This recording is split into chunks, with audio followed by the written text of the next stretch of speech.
और बड़ी खबर, एक और बड़ी खबर, आरजेडी को के मंत्रियों ने अपना कामकाज जो है वो छोड़ दिया है। आरजेडी के सभी मंत्रियों ने अपने फाइल को सचिवालय भिजवा दिया है। हम ताजा अपडेट लगातार देते जा रहे हैं। आरजेडी के मंत्रियों ने सारे फाइल्स को, मंत्री जो होता है उसका आवासीय कार्यालय भी चलता है, तो आवासीय कार्यालय से अपने सारे फाइल्स को सचिवालय भिजवा दिया है आरजेडी कोटे के सभी मंत्रियों ने। यह खबर हमारे पास ताजा अपडेट जो है वो मिल रहा है। हमारे साथ गणेश सम्राट जुड़े हैं, हम गणेश सम्राट से इस मसले पर बात करेंगे। गणेश, क्या आप तक मेरी आवाज पहुंच पा रही है? गणेश हमारे साथ लाइव जुड़े होंगे। गणेश, आप, लगता है गणेश का संपर्क हमसे नहीं हो पा रहा है अभी, हम जोड़ेंगे उनको। लेकिन बड़ी खबर, आरजेडी के मंत्रियों ने कामकाज खत्म कर लिया और अपने फाइल्स को, सभी फाइल्स को सचिवालय भिजवा दिया है। ये बड़ी खबर है। जीतन राम मांझी के घर के बाहर पोस्टर लग गया है कि बिहार में बाहर है तो जीतन राम मांझी के बिना सब बेकार है। गणेश, खबर आ रही है कि आरजेडी के सभी मंत्रियों ने अपने कामकाज को छोड़ दिया है और फाइल को सचिवालय भिजवा दिया है। गणेश, क्या खबर है इस बारे में? बिल्कुल प्रभु जी, देखिए, जैसे ही तेजस्वी यादव ने कहा कि हम सरकार से बाहर खुद नहीं जाएंगे जब तक नीतीश कुमार नहीं निकालेंगे, लेकिन आरजेडी कोटे के मंत्रियों ने कहा कि अब हम काम आगे नहीं करेंगे, भले ही मंत्रिमंडल से हमें नीतीश कुमार का इंतजार है। और आधी रात को ये कुछ कर भी नहीं पाएंगे, क्योंकि पहले से ही सभी विभाग के प्रधान सचिव को यह आदेश दिया गया है कि आरजेडी कोटे के जो भी मंत्री हैं वो कार्यालय में कोई विभागीय फाइल पर दस्तावेज पे सिग्नेचर नहीं कर सकते हैं। तो ये पहले से ही रोक है। और ऐसे भी सबको पता है कि आरजेडी कोटे के मंत्रियों की हैसियत क्या है बिहार में। हो गया था। हाँ गणेश, हम आपकी बात समझा देते दर्शकों को। मंत्रियों को यह पता चल गया था कि उनके विभाग के प्रधान सचिव को ये कहा गया था कि आप वो साइन, आपको आप मंत्री के पास फाइल भेजने की जरूरत नहीं है। बड़ा अपडेट गणेश, बड़ा अपडेट एक और हमारे पास आया है अभी। बिल्कुल, आरजेडी टकराव नहीं करेगी। विधानसभा का सत्र शुरू होने के बाद अवध बिहारी चौधरी नैतिकता के आधार पर इस्तीफा देंगे। बिल्कुल बिल्कुल प्रबोध जी, ये पहले से तय था, क्योंकि आरजेडी ने आज कह दिया कि वो सरकार, और उनके पास बहुमत का कोई विकल्प बचता नहीं है, जोड़ तोड़ करना। अब लालू आवास से खबर हमारे पास आ रही है कि जो ये लालू यादव ने तय कर लिया है, तेजस्वी यादव और लालू यादव ने, कि अगर नीतीश कुमार की सरकार बन जाती है तो बिहार विधानसभा में कोई टकराव की स्थिति नहीं होने देंगे। हमको जरूरत नहीं है, हम विधानसभा विपक्षी पार्टी के तौर पर लड़ेंगे। अवध बिहारी चौधरी जो स्पीकर है, जिनको तुरुप का इक्का बताया जा रहा था, वो इस्तीफा दे देंगे। ये बड़ी खबर आप गणेश। बिल्कुल। तो 5 फरवरी को जो पहली बैठक होगी बिहार विधानमंडल की, तो राज्यपाल के अभिभाषण के बाद ये पूरी प्रक्रिया शुरू होगी और स्पीकर खुद ही इस्तीफा दे देंगे और उनके जगह पर जो डिप्टी स्पीकर है प्रबोध जी, वो विधानसभा की कार्यवाही आगे बढ़ाएंगे। और उसके बाद जो विधानमंडल की जो नई जो सरकार गठित होगी वो तय करेगी कि स्पीकर कौन होंगे। क्योंकि अभी कार्यकाल के तौर पे विधानसभा अध्यक्ष अवध बिहारी चौधरी के इस्तीफे के बाद डिप्टी स्पीकर जो जेडीयू कोटे के हैं महेश्वर हजारे, उनको पूरी जिम्मेवारी दी जाएगी कि महेश्वर हजारी सदन चलाएं। और इस बीच बीजेपी और नीतीश कुमार के बीच समझौता होगा और स्पीकर के कुर्सी पर उनके लोग बैठ जाएंगे। तो ये साफ है, आरजेडी ये मान के चल रही है कि अब उसे विपक्ष की राजनीति करनी है। तेजस्वी यादव विपक्ष के नेता होंगे और 2022 के पहले जो कंडीशन, जो विधानसभा के अंदर जो सिटिंग अरेंजमेंट थी, वो कमोबेश वही नजर आएगी। प्रबोध जी, लगातार हम आपको अपडेट देते जा रहे हैं, दर्शकों को लगातार अपडेट देते जा रहे हैं और हम बार बार ये दावा कर रहे हैं कि केवल फर्स्ट बिहार पर ये अपडेट मिलेंगे। तो हमने एक नया अपडेट आपको दिया। लालू आवास से खबर निकल के आई, गणेश सम्राट संवाददाता हमारे वो खबर निकाल के लाए कि जो है वो लालू यादव ने तय किया है कि अवध बिहारी चौधरी इस्तीफा दे देंगे, जो बिहार विधानसभा के अध्यक्ष हैं।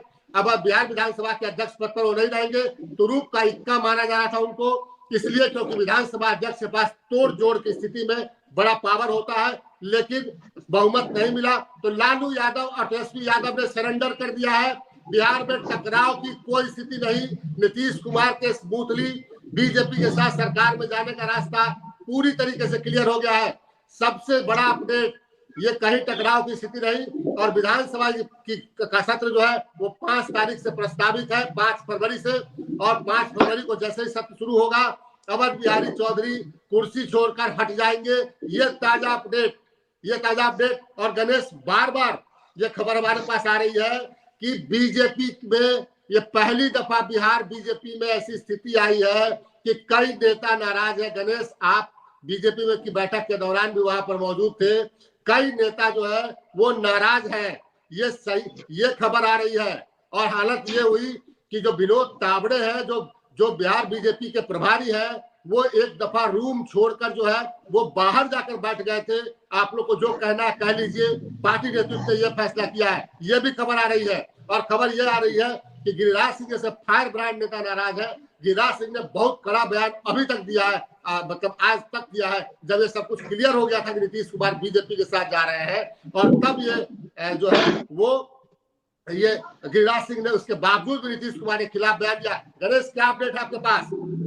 प्रभु जी देखिए, जैसे ही बीजेपी की बैठक शुरू हुई, महिला विधायकों ने सीधे तौर पर आपत्ति जाहिर की। उन्होंने कहा कि अब से कुछ दिन पहले ही नीतीश कुमार को लेकर जिस तरीके से हम लोग सदन में बोल रहे थे, अब हम लोग किस तरीके से वो बातें दोहराएंगे? नीतीश कुमार के साथ अब बैठना कितना कंफर्टेबल होगा? और यहीं से नाराजगी सामने आई थी। और बीजेपी के कई वरिष्ठ जो विधायक है वो भी नाराज थे। उन्होंने कहा कि केंद्र ने भले ही फैसला ले लिया है, केंद्रीय नेतृत्व ने, लेकिन हमारी मंशा भी आप उनको बताइए कि हम अगर नीतीश कुमार से अलग होकर चुनाव के मैदान में जाते तो हमें ज्यादा फायदा पहुंचता। हम इस बात की दुहाई देते। नाराजगी का कोई असर नहीं होने वाला गणेश। और इस बीच फिर बड़ी ब्रेकिंग, फिर बड़ी खबर हम आपके सामने ला रहे हैं।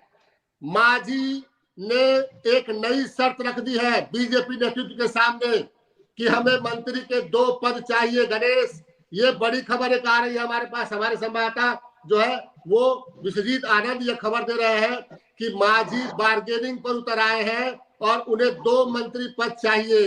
गणेश, क्या ऐसी खबर आपके पास है? बिल्कुल बिल्कुल प्रभु जी, जीतन मांझी सियासत की नब्ज को उन्होंने पकड़ ली है और उनको पता है कि उनके बगैर गठबंधन का भला नहीं हो सकता है। लिहाजा जब बड़े ऑफर मिल रहे थे तो छोटे ऑफर पर क्यों सीधे तौर पर मान लिया जाए? तो जीतन मांझी इस वक्त जो कहेंगे नरेंद्र मोदी और नीतीश कुमार, अमित शाह के लिए वो मजबूरी होगी और उनकी बात मानी जाएगी। जीतन मांझी ने मुकेश सहनी वाले सीट पर दावेदारी ठोक दी है। उन्होंने कहा कि 2020 के चुनाव के बाद जो सीट जीतन मांझी को मिली थी एक मंत्रिमंडल की, दूसरी जो मुकेश सहनी को मिली थी वो सीट तो बीजेपी के पास थी, तो अगर अब कैबिनेट विस्तार होगा तो हमें वो सीट दिया जाए। तो जाहिर सी बात माफ कीजिएगा, जाहिर सी बात है कि जीतन मांझी अब समझौते के मूड में कम दिख रहे हैं। जीतन मांझी को पता है कि एक और ब्रेकिंग गणेश, एक और ब्रेकिंग।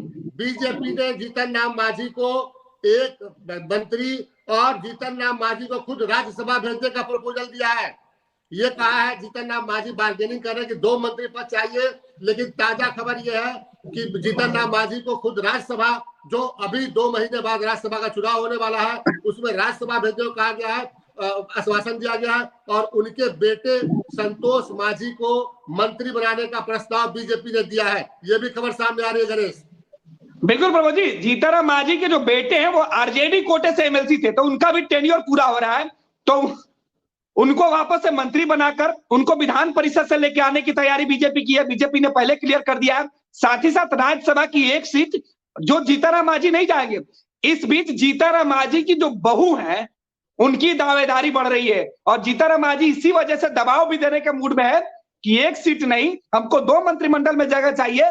और बीजेपी और नीतीश कुमार बेबस होकर जीतन मांझी की यह शर्त मान जाएंगे कि उनको उनकी हिस्सेदारी बढ़ जाए, तो जो एनडीए गठबंधन का जो नया स्वरूप होगा, इसमें मांझी गेम चेंजर की भूमिका में होंगे, सुपरमैन की भूमिका में होंगे। तो गणेश, हमारे पास अपडेट आ गया। हमारे पास अपडेट ये आया कि जीतन राम मांझी ने 2 मंत्री पद की मांग की थी। सम्राट चौधरी वहां पर गए थे, अमित शाह से उनकी बात हुई है और अभी नया प्रस्ताव दिया गया है कि जीतन राम मांझी को राज्यसभा सदस्य बनाया जाएगा और संतोष मांझी उनके बेटे जो है वो उनको विधान परिषद न सिर्फ दिया जाएगा बल्कि उनको मंत्री बनाया जाएगा। ये ताजा अपडेट, और शायद मांझी इस पर मान गए हैं। उनका लोकसभा सीटों का मामला भी है और उनको 2 लोकसभा सीट देने का वादा बीजेपी ने कर दिया है। ये ताजा अपडेट है। और इसमें एक अलग खबर, नीतीश कुमार तमाम सियासी उठापटक के बीच नीतीश कुमार एक्शन में है। सरकार का कामकाज नहीं रुका है। और एक नई खबर जो बिहार के लोगों के हित की है, बिहार सरकार ने बीपीएससी को लेटर लिखा है। बिहार सरकार ने बीपीएससी को लेटर लिखा है कि जो दूसरे चरण की शिक्षक नियुक्ति हुई थी TRE 2, उसमें जो खाली पद रह गए हैं उनको परीक्षा फल उनका फिर से पूरक परीक्षा फल घोषित किया जाए, यानी जो फिर से पूरक परीक्षा फल घोषित होगा और कई और लोग नियुक्त होंगे, कुछ हजार लोगों की और नियुक्ति होगी शिक्षक पद पर। ये जो पहले बना कर दिया गया था गणेश कि अब शिक्षकों की जितनी नियुक्ति होनी थी वो हो चुकी है दूसरे चरण में। प्रभु जी ये बहुत बड़ा फैसला है कि माफ करेंगे